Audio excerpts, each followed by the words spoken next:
Hello YouTube వీక్షకులారా, welcome to సుషేటిస్ world. ఇవాళ వంకాయ బజ్జీ ఎలా చేయాలో చూద్దాం రండి. ముందుగా అయితే మా టెర్రస్ గార్డెన్లోని వంకాయలు చూడండి. హార్వెస్ట్ వీడియో కూడా ఇంకోటి పెడతాము. ఇంకా ఈ వంకాయలండి, వీటిని మేము కోసుకొని వచ్చి వంకాయ బజ్జీ చేస్తున్నాము. ముందుగా అయితే ఇవి కడిగి పెట్టుకోవాలి. తర్వాత దీంట్లోకి స్టఫ్ కోసం వేయించి పెట్టుకున్న పల్లీలు, చింతపండు, ఉప్పు, వాము వేసుకోవాలి. గ్రైండ్ చేసేటప్పుడు కొంచెం కొంచెం వాటర్ పోసుకుంటూ చేసుకోవాలి. మరీ మెత్తగా చేసుకోవద్దు, కొంచెం గట్టిగానే ఉండాలి. లిక్విడ్ లాగా అయితే అవ్వద్దు. గ్రైండ్ చేసుకుని మొత్తం ఒక బౌల్లోకి తీసుకొని మనకు కావాల్సిన కారం వేసుకోవాలి. మేమైతే ఒక 1.5 స్పూన్ కారం వేసాము. మిరపకాయ బజ్జీలోకి అయితే అవసరం లేదు కారం. ఇది వంకాయ బజ్జీ కాబట్టి కారం వేసుకోవాలి. ఇది బాగా మిక్స్ అయ్యేంత వరకు కలుపుకోవాలి. ఎక్కడ కారం ఉండకుండా నీట్గా కలిసేంత వరకు కలుపుకోవాలి. బాగా కలిపిన తర్వాత కడిగి పెట్టుకున్న వంకాయలలో ఇది స్టఫ్ పెట్టుకోవాలి. వంకాయలకి మధ్యలో ఘాటు పెట్టుకొని వీడియోలో చూపిస్తున్న విధంగా నింపుకోవాలి. వంకాయలన్నీ అలా ఫిల్ చేసుకోవాలన్నమాట. ఇంకా మా టెర్రస్ గార్డెన్లో క్యాప్సికమ్ కూడా కోసుకొని వచ్చాము. ఇది నెక్స్ట్ వీడియోలో పెడతామండి. చూడండి ఇన్ని వచ్చాయి. వంకాయ బజ్జీ, క్యాప్సికమ్ బజ్జీ చేసుకున్నాం మేము. దీని తర్వాత బజ్జీ ముంచి వేయడం కోసం కొంచెం శనగపిండి తీసుకొని దాంట్లో ఉప్పు, వాము వేసుకోవాలి. దీన్ని కొంచెం కొంచెం వాటర్ పోసుకుంటూ బాగా కలుపుకోవాలి.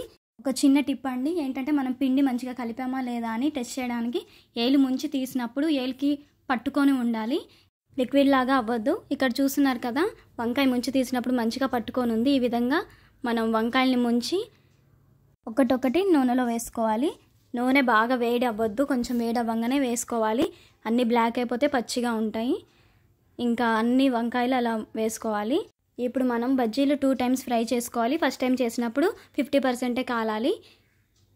కొంచెం కాలిన వెంటనే అన్ని బజ్జీలు తీసేయాలి. కొంచెం చల్లగా అయిన తర్వాత మళ్ళీ సెకండ్ టైం బజ్జీలు వేసుకోవాలి. ఈ విధంగా బజ్జీలు కాలంగానే చూస్తున్నారు కదా, హాఫే కాలినాయి. అన్నీ అలా బజ్జీలు తీసి పెట్టుకున్నాము. నెక్స్ట్ మేము క్యాప్సికమ్ కూడా చేసుకున్నామని చెప్పాం కదా, అవి కూడా వేసి తీసిన తర్వాత ఈ బజ్జీలు చల్లగా అయిపోయినాయి. నెక్స్ట్ మళ్ళీ ఒకసారి బజ్జీలు వేస్తున్నాము.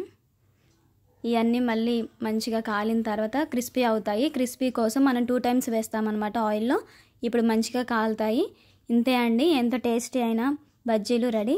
మీరు కూడా బజ్జీలు చేస్తారా? మేమైతే మిరపకాయ బజ్జీ, వంకాయ బజ్జీ, ఎగ్ బజ్జీ, క్యాప్సికమ్ బజ్జీ ఇవి అయితే చేసుకొని తింటాము ప్రతిసారి. అంటే అన్నీ ఒకేసారి కాదు, ఒక్కొక్కసారి ఒక్కొక్క ఐటెం చేస్తాము. ఇంకా దీంట్లోకి మనకి కారం అయితే కావాలి కదా, అది ఎలా చేయాలో చూద్దాం రండి. కొంచెం ధనియాల పొడి, ఉప్పు, కారం వేసి బాగా కలుపుకోవాలి. ఇప్పుడైతే మనం బజ్జీలు తీసుకొని మధ్యలోకి కట్ చేసుకోవాలి చాకుతో. కట్ చేసిన తర్వాత ఈ కారంతో గార్నిష్ చేసుకుంటే ఎంతో టేస్టీ అయిన బజ్జీలు రెడీ. Like, share and subscribe. Bye.